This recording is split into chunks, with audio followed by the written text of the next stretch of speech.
The Sarathi Empire was a civilization of splendor and unbending tradition. Its capital world, Vathar, gleamed with towers of living crystal and streets that pulsed with bioluminescent light. In the palace at its heart, beneath ceilings carved from the bones of ancient leviathans, the nobility gathered in perpetual celebration of their own grandeur. Among them sat Princess Elira. She was the youngest daughter of the High Empress, and by birthright should have commanded the reverence of the entire court. But where her sisters were tall, strong, and radiant with the cold beauty of their species, Elira was different. Her eyes, a soft shade of lavender, saw nothing. From the moment of her birth, the palace physicians declared her blind. Worse, her body was fragile compared to her warrior-bred kin, her bones delicate, her movements careful, her skin easily bruised. To the Sarathi, who measured worth by martial prowess and physical perfection, these were not mere weaknesses.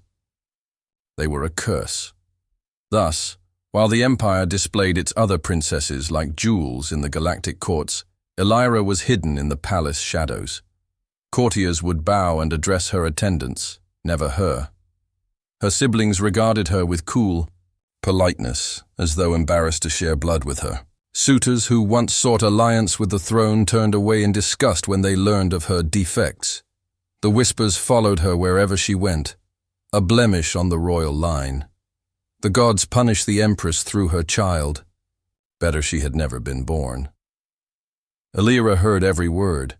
She learned early to keep her head high, to walk with the poise of royalty even when her cane tapped uncertainly before her feet. Dignity, she decided, would be her armor. But even armor cannot stop loneliness from gnawing at the soul. Her world changed on the day the human delegation arrived. It was a grand ceremony, one of those elaborate displays the Sarathi delighted in. The throne hall was alive with music played, on glass harps with silks fluttering like captured sunlight. The empress sat upon her crystalline seat, her daughters arrayed like stars around her, save for Elira, who was positioned at the edge, where few would notice her. The humans were a curiosity to the Sarathi, shorter, rougher, their features less symmetrical, their technology younger. Yet they carried themselves with confidence, their uniforms practical rather than decorative. Among them stood Captain Daniel Hayes. Daniel was not beautiful in the Sarathi sense. His face bore a scar along the jaw, his hands calloused from a lifetime of soldiering. But his gaze was steady, his presence unshakable. While others stared at the Empress, Daniel's eyes wandered the hall, measuring, evaluating, quietly absorbing everything. And then they fell on Elira. She felt it before she even knew why. A weight in the air, a strange stillness, as though someone finally saw her instead of looking past her. When the delegation approached to offer ceremonial greetings, the courtiers moved swiftly to bypass Elira. She was not meant to be acknowledged. It would have been an insult to the Empress to pretend the blind princess mattered. Yet Daniel did not move on. He paused before her. The hush in the hall was sharp, the kind of silence that cuts deeper than any word. Elira reached out instinctively, her fingers brushing against his hand. She expected him to recoil, all others did. But instead, he closed his hand gently around hers, his skin warm, the grip firm but respectful. "It's an honor to meet you, Princess," he said, his voice carrying a strange accent, rougher than the melodic tones of the Sarathi. The words struck her like a blow and a gift all at once. No one addressed her directly. No one gave her the dignity of recognition. She could not stop the small, startled smile that spread across her lips. In that brief moment, so ordinary, yet so impossible in her world, Elira felt something she had never known before. Not pity, not scorn, not indifference, respect. Captain Daniel Hayes had seen battlefields turned to ash, comrades lost in fire, and empires crumbling under their own arrogance. He thought nothing could surprise him anymore, but the Sarathi court managed to. Not because of their grandeur, though. The living crystal pillars and the translucent floors glowing with rivers of energy were impressive enough. It was their cruelty that struck him. Not open cruelty, but the subtle, polished kind that hides behind silk and song. He noticed it first. At the banquets, Princess Elira would be led in by her attendants, her posture graceful despite the cane in her hand. Yet every time she entered, conversation shifted like a tide moving away from shore. Nobles turned their shoulders, leaving her standing in the silence between them. When dishes were served, the servants placed plates in front of her. But the courtiers never clinked glasses in her direction. She was present, but to them she was invisible. Daniel couldn't fathom it. Among humans, scars were proof of survival, a badge of honor, blindness, disability, frailty. These did not erase a person's worth. His own mother had been confined to a chair after an accident, yet she had commanded their family with more strength than any soldier he had served beside. But here, strength meant only physical perfection. Anything else was weakness too. Be erased, hidden, or mocked. He saw Elira's quiet dignity in enduring it. She sat straight, her chin high, her expressions composed. But Daniel also saw the tiny tremors in her hands when the laughter grew too close, or the faint tightening of her lips when her sisters were praised for their radiance while she was ignored. One evening, he broke the pattern. The delegation was housed in the western wing of the palace, and Daniel found Elira wandering the gardens, guided by a servant. The Sarathi gardens were breathtaking.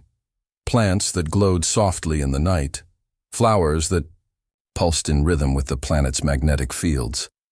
But Elira could not see them. Still, she seemed at peace, inhaling the scents, listening to the faint hum of the flora. Daniel dismissed the servant with a nod, then stepped closer. "Would you like me to describe it to you?" he asked. She turned toward his voice, a flicker of surprise on her face. "You would do that?" "Of course," he said simply, and so he did. He described the flowers not just in color but in texture, soft as velvet, sharp as glass, leaves, shaped like spirals frozen in motion. He told her of the twin moons casting silver light across the path, of how the air shimmered faintly where invisible insects danced. She listened with rapt attention, her lips parted slightly, as though drinking in his words. When he finished, she asked, "What does silver look like?" Daniel paused. How could one explain color to someone who had never seen it? He reached into his pocket and placed a small object in her palm. A steel dog tag, scratched and worn from years of service. "Run your fingers along it," he instructed. "Feel how it's cold, smooth, but with tiny ridges where time has left its mark. That's silver. It shines like something both hard and fragile, something that reflects light instead of keeping it. It's like memory made visible." Her fingers lingered on the tag, and for a moment her face softened into wonder. "I think I understand," she whispered. It became a ritual. Each night, Daniel found her, sometimes in the gardens, sometimes in the empty hallways, sometimes in her chambers if her attendants allowed. He brought her objects from Earth, a smooth pebble from a riverbank, a coin with ridges, even a feather, from a Terran bird. He described their shapes, their histories, their meanings. To Elira, his words painted a world richer than sight had ever promised. But not everyone approved. The Sarathi nobles began whispering. They saw a human soldier spending time with the broken princess, and their scorn only grew sharper. Daniel overheard their sneers more than once. "Let the ape play with the cripple. He knows nothing of honor." Perhaps she finally found someone low enough to match her station. He ignored them. But Elira couldn't. One evening, as he walked her back from the gardens, she asked in a low, pained voice, "Why do you stay, human?" "You will ruin your standing here. My own people do not want me. Why should you?" Daniel stopped. Her blind eyes turned toward him, searching in the darkness she lived with always. And he realized she wasn't asking for comfort. She was bracing herself for abandonment. He touched her hand, firm and steady. "Because I see you, Elira. Not what they say you are. Not what they pretend. You. And you're worth more than all their crowns." For a heartbeat, silence hung between them. Then Elira's breath caught, and she whispered, "No one has ever said that to me." Daniel only smiled. "Then I'll say it as many times as you need to hear it." And from that night on, the blind princess no longer felt entirely alone. The Sarathi bonding ceremony was the grandest event of the year. Nobles from across the empire gathered to witness alliances formed, unions pledged, and honor bound in sacred oaths. It was more than tradition. It was power for the pairings. Sealed that night would shape the future of the empire itself. The great hall of radiance glowed with 1,000 crystal flames, the air thick with the scent of spiced incense. Princes and princesses stood on the dais, each awaiting a suitor to step forward. It was a spectacle of beauty and strength. Warriors clad in silvered armor, nobles dressed in flowing silks, their voices rising in ceremonial chants. And at the farthest end, barely lit by the radiance, stood Princess Elira. Her attendants guided her into place, then stepped away. The silence around her was deafening. Unlike her sisters, whose lines of suitors waited eagerly to claim them, no one moved toward Elira. Eyes glanced her way, then slid past as though her very presence was an embarrassment. Elira stood tall, her cane at her side, her chin high. But inside, her heart twisted with familiar pain. She had told herself not to hope, not to dream of a miracle. Still, some small part of her longed for a hand to reach for hers, for someone to see her. Instead, the silence stretched.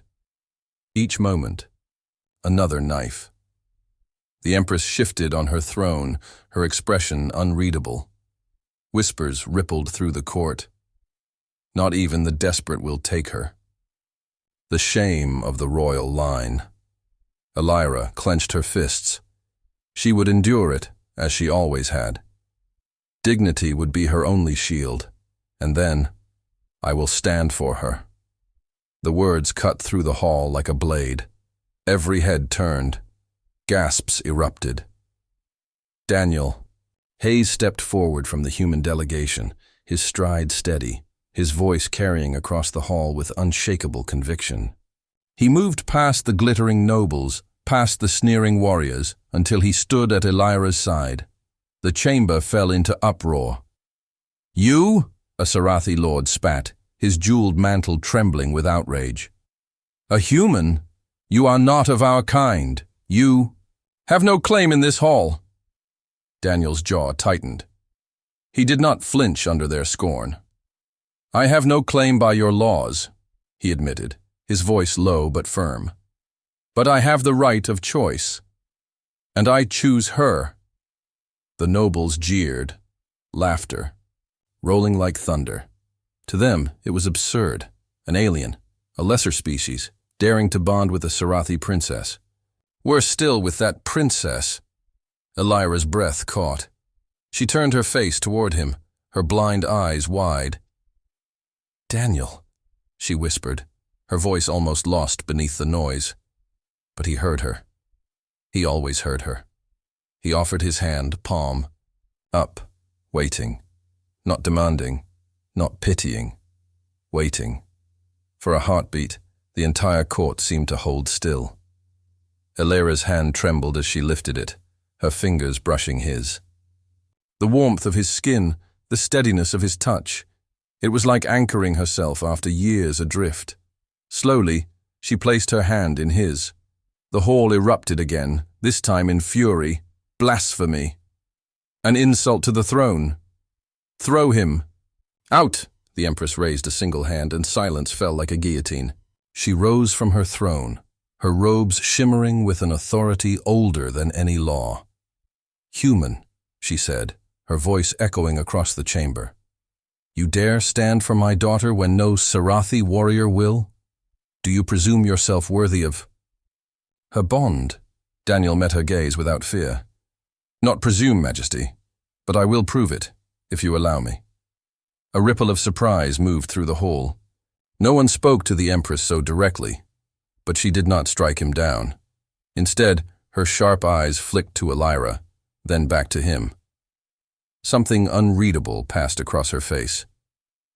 Then you will face the trial of worth, she declared. A hush fell. The trial was no ordinary test.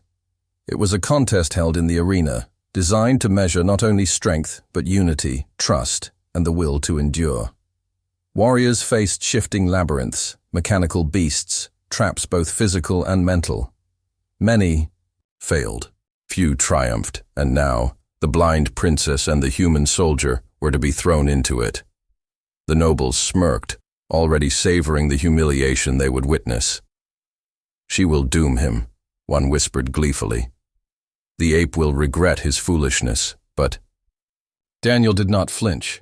He turned to Elira, his hand still holding hers, his voice soft enough for only her to hear. This isn't about proving me. It's about proving you. Will you fight with me? Elira froze. No one had ever asked her such a thing. Fight?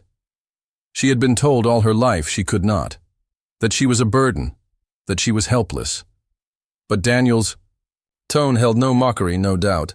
Only belief. Her heart thundered. Slowly she lifted her chin, her voice steady. Yes, I will fight. The Empress regarded them for a long, silent moment. Then she raised her hand. So be it. At dawn, the trial of worth will decide your fate. The chamber exploded with anticipation. The nobles whispered of impending disgrace. But in the eye of the storm, Elira held Daniel's hand. And for the first time in her life, she felt something stronger than shame. She felt hope. The morning of the trial dawned with a crimson sky, as though the heavens themselves anticipated blood. The arena of worth loomed like a jagged crown upon the capital's highest hill, its walls carved from obsidian and reinforced with energy fields that shimmered faintly in the air. For centuries, warriors of the Sarathi had entered its labyrinth, their victories sung for generations, or their failures buried in silence. That morning, the stands overflowed with nobles, warriors, and common citizens alike.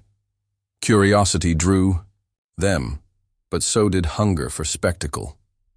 To see the defective princess stumble to her doom alongside the human fool who dared to choose her, that promised entertainment beyond measure. Elira stood at the entrance, her cane replaced with a slender rod of carved steel, more symbolic than practical. Her attendants had begged her to reconsider, whispering that to enter the trial blind was suicide. But she ignored them. The only voice she heard was Daniel's, steady beside her. "You're not alone in this," he murmured. She turned her blind eyes toward him, her fingers tightening on the steel rod. "I've always been alone, until now." A deep horn blared, the gates opened, the two stepped into the arena. Inside, the labyrinth towered around them, walls of shifting crystal, mechanisms hidden within, traps poised to strike. The air thrummed with energy, alive with challenges designed to test coordination, trust, and resilience. At the center burned a great beacon of light, their goal. The crowd roared as the Empress raised her hand. "Begin!" The labyrinth shifted instantly. Walls, sliding like puzzle pieces. Daniel drew a sharp breath. "They're already changing the layout. We'll have to move fast." Elira tilted her head. Though her eyes saw only darkness, she could hear the grinding of crystal, feel the faint hum of the energy currents. She pointed. "Left. 3 steps. Then stop." Daniel obeyed without question. A pit opened where they would have stepped had he led. His eyes widened. "How did you—" "The walls sing when they move," Elira said calmly. "The floor trembles. When it hollows, I can feel what others miss. They moved again. She guided him with quiet certainty, her instructions precise. 2 steps forward. Slow. The air is warmer ahead. Something waits there. Sure enough, a mechanical sentinel burst from the wall, its blades flashing. Daniel met it head-on, steel and muscle clashing against synthetic fury. But it was Elira who called out its weak point. "Lower joint. Strike the left knee." He did, and the machine toppled. The crowd gasped. They advanced deeper. Every corridor brought new trials, walls that closed like jaws, floors that shattered into shifting platforms, traps that required quick thinking and flawless timing. Nobles who had expected Elira to falter now leaned forward, shocked. The blind princess was guiding the human soldier with uncanny precision, their movements seamless, their trust absolute. At one turning, Daniel hesitated. "We could take this path, it looks shorter." Elira shook her head. "No, the air there is too still. It's a dead end." And she was right. When the labyrinth shifted again, Daniel glanced back and saw the chosen path collapse into nothingness. The trial climaxed when they reached the final stretch. A massive construct awaited them, part beast, part machine, its body armored in crystal plates, its eyes glowing with molten fire. It roared, the sound shaking the very floor. The nobles laughed again, convinced the game was over. "Even a seasoned warrior cannot fell the guardian alone," one jeered. But Daniel was not alone. "Elira?" he asked softly, his weapon raised. She stood still, listening. Her blind eyes turned toward the creature as though she could see it through the vibrations of its every step. "Its armor is thick, but it hums where the joints meet. Right side. Under the shoulder. Strike there when it lunges," the beast charged. Daniel braced, dodging by inches as Elira shouted guidance. "Now, left, low swing, again, strike higher." His blade struck true, again and again, directed by her instincts. With a final roar, the construct collapsed, its crystal armor shattering into shards that glittered across the arena floor. For a heartbeat, silence reigned. Then the beacon lit, brighter than the sun. They had reached the center. They had triumphed. The arena, built for mockery, fell into stunned silence. High above, the Empress rose to her feet. For the first time in Elira's life, her mother looked upon her not with disappointment, but with unguarded pride. The nobles murmured in disbelief.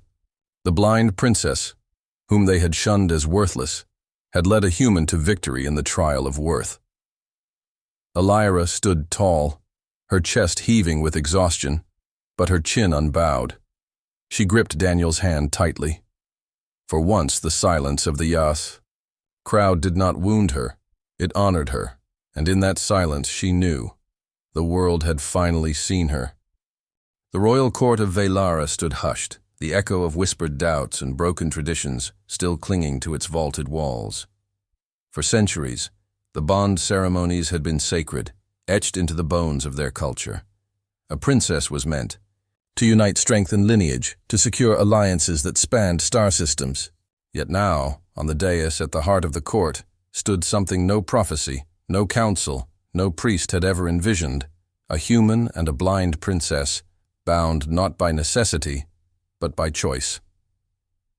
Jareth's hand remained steady in Elira's.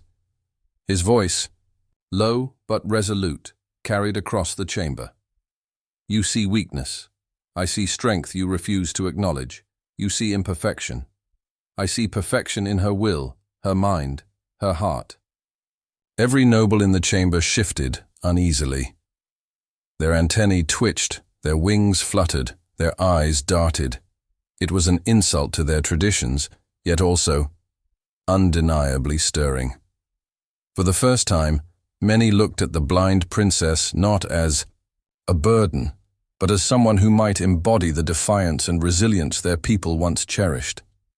Elira's fingers trembled in Jareth's palm, but her chin lifted.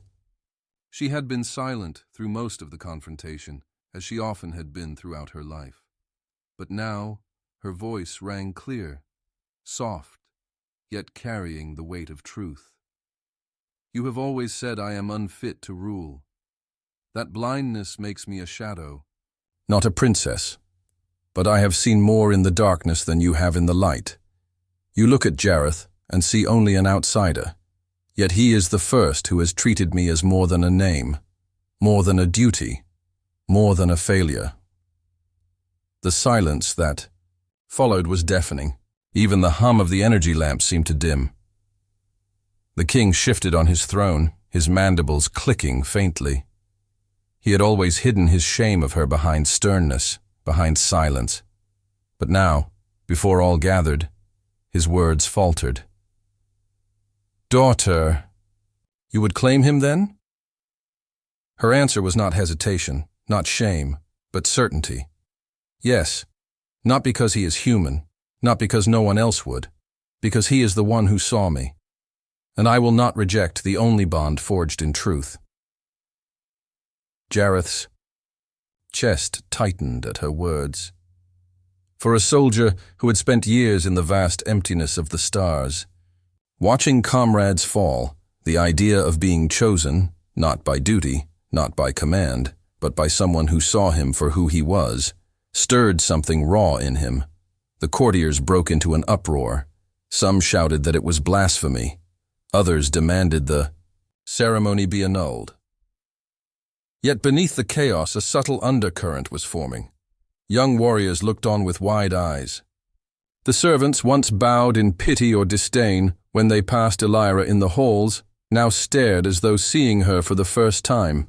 It was a seed planted in the soul of a people too long shackled by rigid expectations. The high seer finally rose, her ancient robes whispering against the stone. Her voice, like gravel dragged across steel, cut through the noise. Tradition binds us, yes. But tradition must live, or it becomes a coffin. The bond has been made. The girl we scorned has chosen, and the human has chosen her. Let the stars themselves decide the worth of this union. Gasps rippled. The seer, the keeper of prophecy, had spoken. None could overturn her words. That night, as the stars burned, bright over the palace, Jareth walked with Elira along the quiet balconies. The noise of descent still echoed through the city below, but here, with the wind tugging at her silver hair, it felt distant. "You've changed everything," Elira whispered. Jareth shook his head gently. "No, you did. I only gave what should. Have always been yours. Respect." Her sightless eyes turned toward the sky, and for the first time in her life she smiled without reservation. "Then perhaps, together, we'll show them what they were too blind to see." And as the night wrapped them in silence, the galaxy itself seemed to lean closer. For in the union of a human soldier and a forgotten princess, history had taken a turn no one could have predicted. A bond dismissed as impossible had become inevitable. A princess once shunned now stood at the dawn of a new legend. And a human, ordinary in his own world, had reminded an empire of what true strength meant. Not power, not perfection, but the courage to see worth where others refused.